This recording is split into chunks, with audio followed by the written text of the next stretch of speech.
back. Thank you very much. Senator Kelly. Thank you, Mr. Chairman. Good morning, everybody. Thank you for being here. Admiral Richard, during your tenure at STRATCOM, you underscored the growing challenges of deterring two nuclear-armed peer adversaries at once. That challenge is getting more complex as New START approaches expiration. At the same time, this administration is trying to throw billions or hundreds of billions eventually at this Golden Dome concept, a homeland missile defense supposedly scaled to counter full salvos of nuclear ballistic missiles from both Russia and China. Physics favors the offense. Intercepting ballistic missiles with decoys present at hypersonic speeds in mid-course or terminal phase is extremely hard. Countermeasures are cheap. Tests are scripted, and real adversaries adapt. A defender must stop everything. The attacker only needs a few to get through. In my view, missile defense can undermine mutual deterrence, and I think a shield can be a false sense of security. So here's the question.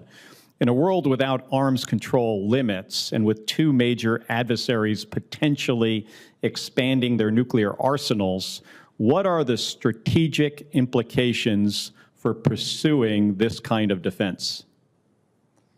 Senator, first, I would support additional defenses, air and missile defenses for the United States in terms of the way it enhances our security.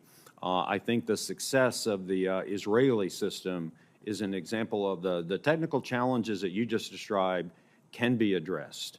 No, you feel they can be addressed at scale? I do think they can be full salvos of absolutely, ICBMs? because the goal is not to, you're not going to intercept every single weapon going in, but you will intercept enough of them that one will drive your opponent to have to consider a much larger attack than they might otherwise have.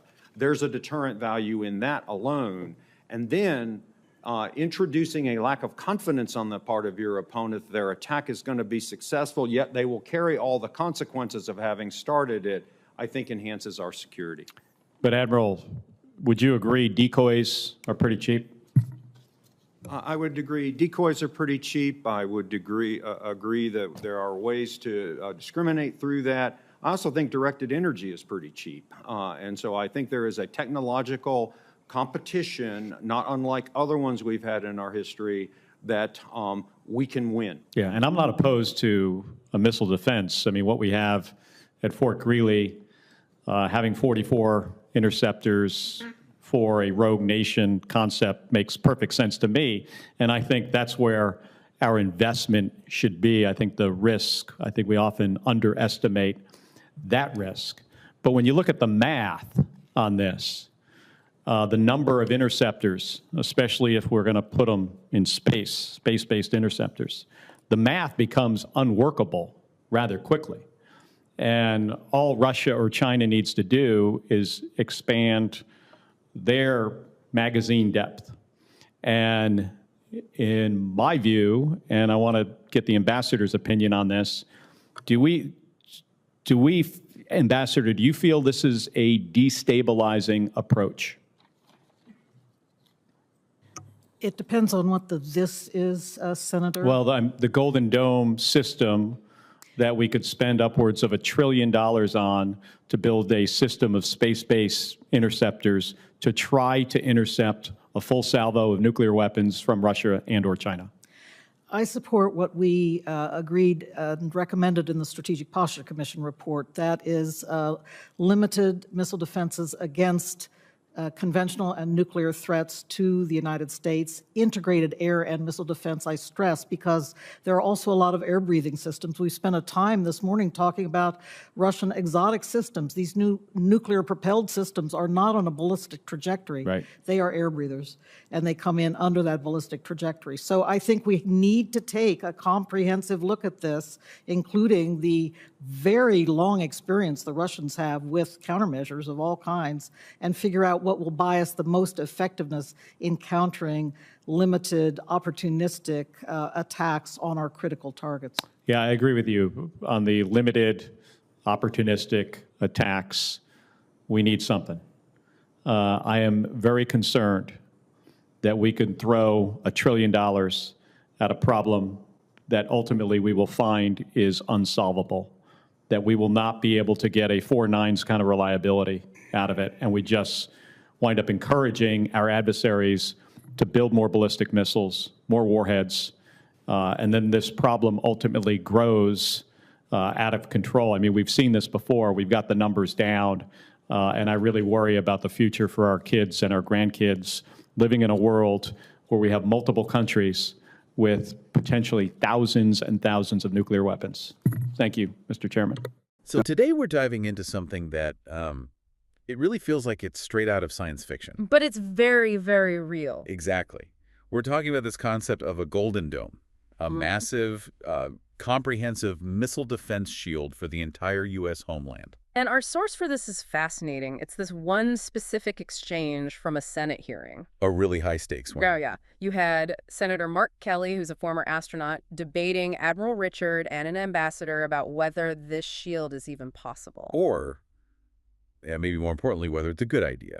So let's start with Senator Kelly, because he cuts right to the heart of it. He really does. He opens with this fundamental premise: physics favors the offense. And what does that actually mean in this context? Well, it's what's known as the defender's dilemma, right? The defender, that's us, has to be perfect. You have to stop everything. But the attacker, they only need a few missiles to get through. Exactly. And to be that perfect, Kelly says you need what engineers call 4 nines reliability. 99.99%.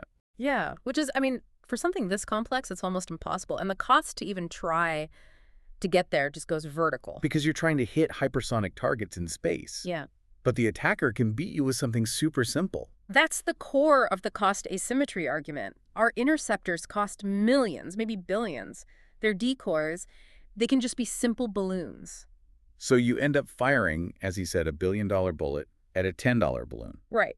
And that leads to the next problem, what he calls magazine depth. Which is just, if we build a shield that can stop, say, 500 warheads. They'll just build 1,000. It incentivizes a new arms race that has no ceiling. It doesn't actually make anyone safer. So Kelly's painting this picture where it's basically an unwinnable game.